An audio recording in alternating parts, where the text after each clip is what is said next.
Hello friend, आप सभी का स्वागत है हमारे यूट्यूब चैनल एक्सपर्ट स्टडी में। फ्रेंड, आज की इस वीडियो में मैं फाइनली आप लोगों से बात करने वाला हूं एक बड़ी अपडेट्स के ऊपर, जो कि रेलवे अप्रेंटिसशिप कैंडिडेट के रिगार्डिंग होने वाला है। तो फ्रेंड, इससे पहले अगर आप मेरे चैनल पे पहली बार आए हैं तो प्लीज़ चैनल को सब्सक्राइब कर दीजिएगा और साथ में बेल आइकन को प्रेस कर दीजिएगा। इससे क्या होगा फ्रेंड कि मैं जो भी इस तरह का अपडेट लाऊंगा आप तक नोटिफिकेशन आसानी से मिलता रहेगा। तो चलिए फ्रेंड, क्या है रेलवे अप्रेंटिसशिप कैंडिडेट की रिगार्डिंग अपडेट। ये जो आप लेटर देख रहे हैं, all India railway act apprenticeship association के द्वारा लिखा गया है और ये माननीय शिव गोपाल मिश्रा जी को दिनांक 22/2/2024 के डेट में दिया गया है। और इसमें अप्रेंटिसशिप की प्रमुख मांगों को माननीय शिव गोपाल मिश्रा जी के समकक्ष रखा गया है। तो चलिए फ्रेंड, देखते हैं क्या है पूरी डिटेल।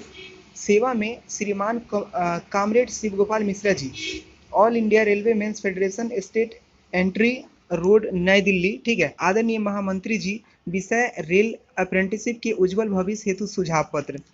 यानी कि इसमें अप्रेंटिसशिप की उज्जवल भविष्य को लेकर के लिखा गया है। महोदय, हम सभी अप्रेंटिसशिप आपकी सदा आभारी है। जिस प्रकार से आप सदैव अप्रेंटिसशिप के भविष्य को उज्जवल बनाने के लिए सतत प्रयास में लगे रहते हैं, जिससे काफ़ी संख्या में रेल अप्रेंटिसशिप रेल में समायोजित हो चुके हैं। जैसा कि फ्रेंड यहाँ पे कहा जा रहा है कि माननीय शिव गोपाल मिश्रा जी के द्वारा बहुत सारे रेलवे अप्रेंटिसशिप को रेलवे में जॉब दिलवाया गया है। और जो भी फ्रेंड रेलवे से रिलेटेड कोई भी प्रॉब्लम होता है तो माननीय शिव गोपाल मिश्रा जी के द्वारा ही रेल मंत्री के पास पहुंचाया जाता है। ठीक है। तो ये कहा जा रहा है कि एवं बचे हुए रेल अप्रेंटिसशिप के समायोजन के लिए आशा है कि आप एक बेहतर मार्ग को तैयार करने में सहयोग करेंगे, जिससे हम सभी सीसीए का भविष्य उज्जवल होगा। यानी कि फ्रेंड, मैं आपको बता दूं रेलवे में हुआ क्या है कि बहुत सारे ऐसे जोन हैं, बहुत सारे ऐसे डिवीज़न हैं जहाँ पे रेलवे अप्रेंटिसेस को जीएम पावर के तहत रख लिया गया है। ठीक है। लेकिन कुछ ऐसे जोन है जहाँ पे रेलवे अप्रेंटिसशिप को जीएम पावर के तहत नौकरी नहीं दिया गया है। तो यहीं पे कहा जा रहा है कि कुछ बेहतर विकल्प के रूप में हम सभी सीसीए मिलकर रेल अप्रेंटिसशिप निम्नलिखित बिंदु दे रहे हैं, लेकिन जो फैसला आप करेंगे वह आशा करते हैं एक बेहतर विकल्प के रूप में निकल कर बाहर आएगा और सभी अप्रेंटिसशिप का भविष्य उज्जवल होगा। ये सारी बातें इनका कहना है। पॉइंट नंबर 1 में आप देख सकते हैं कि सीसीए 1998-2024 को जीएम पावर की विधि को अपनाकर, यानी कि वन टाइम सेटलमेंट सूची तैयार कर नियुक्ति देने की कृपा करे एवं रेलवे की आने वाली सभी भर्तियों में सीसीए छात्रों को आयु सीमा से बाहर रखा जाए।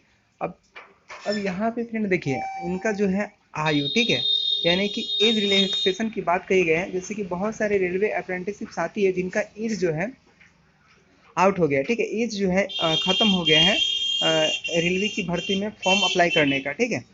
तो ये एज रिलैक्सेशन की भी बात कहें कहें यहाँ पे।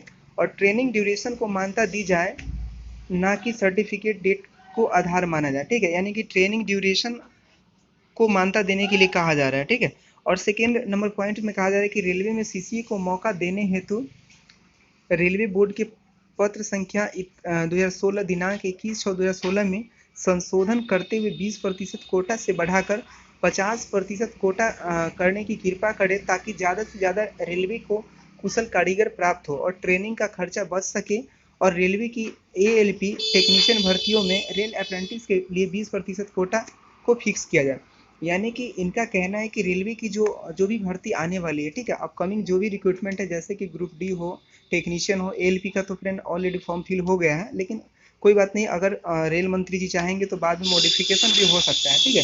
तो इनका कहना है कि रेलवे की जो भी भर्ती है, यानी कि सेफ्टी कैटेगरी का, उसमें 50% जो कोटा है, ठीक है, वह रेलवे अप्रेंटिसशिप को दिया जाए। जो कि पहले 20% दिया जाता था, अब इसे बढ़ा करके 50% किया जाए। इससे क्या होगा कि ज़्यादा से ज़्यादा रेलवे अप्रेंटिसशिप को यहाँ पे सिलेक्शन हो पाएगा, इनका कहना है।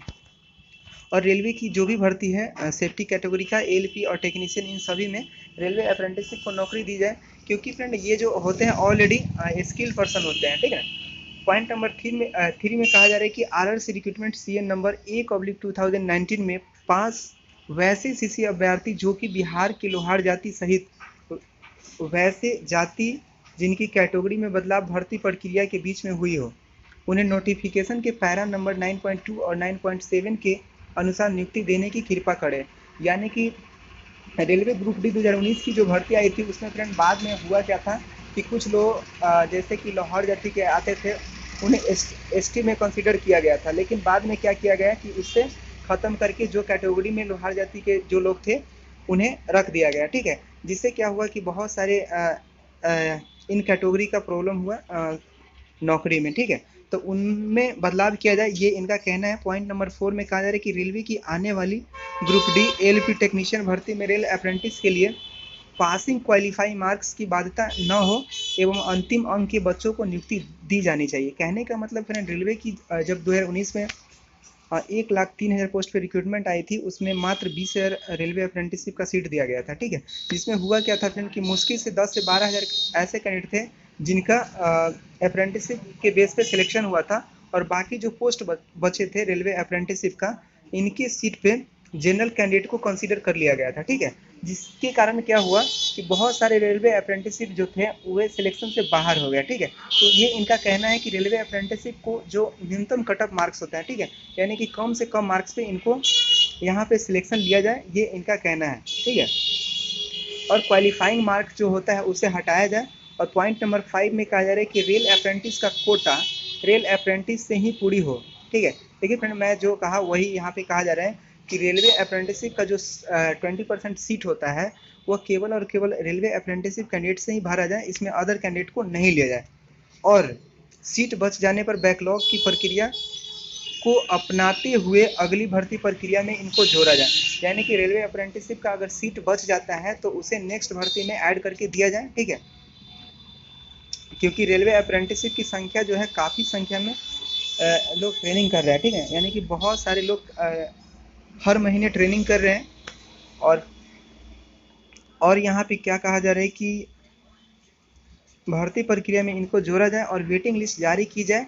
रेलवे की आगामी सभी वैकेंसियों में B2 तथा C1 के कैंडिडेट के लिए पोस्ट रिजर्व हो तथा डिप्लोमा अप्रेंटिस को JEE तथा SSC की वैकेंसी में 20% कोटा देने की कृपा करें, है ना। यानी कि ये सारी बातें कही जा रही है मेडिकल के रिलेटेड, जैसे कि रेलवे में मेडिकल जो होता है ना, रेलवे ALP और टेक्नीशियन में मेडिकल बहुत ही मायने रखता है, यानी कि आपका जो आई टेस्ट होता है इसके रिगार्डिंग यहाँ पे कहा जा रहा है। और यहाँ पे देखिए फ्रेंड, इम्पोर्टेंट पॉइंट क्या है कि JEE तथा SSC की वैकेंसी में 20% कोटा देने की भी बात कही जा रही है, यानी कि वैसे कैंडिडेट जो कि डिप्लोमा के बाद रेलवे में अप्रेंटिसशिप किए हैं, ठीक है।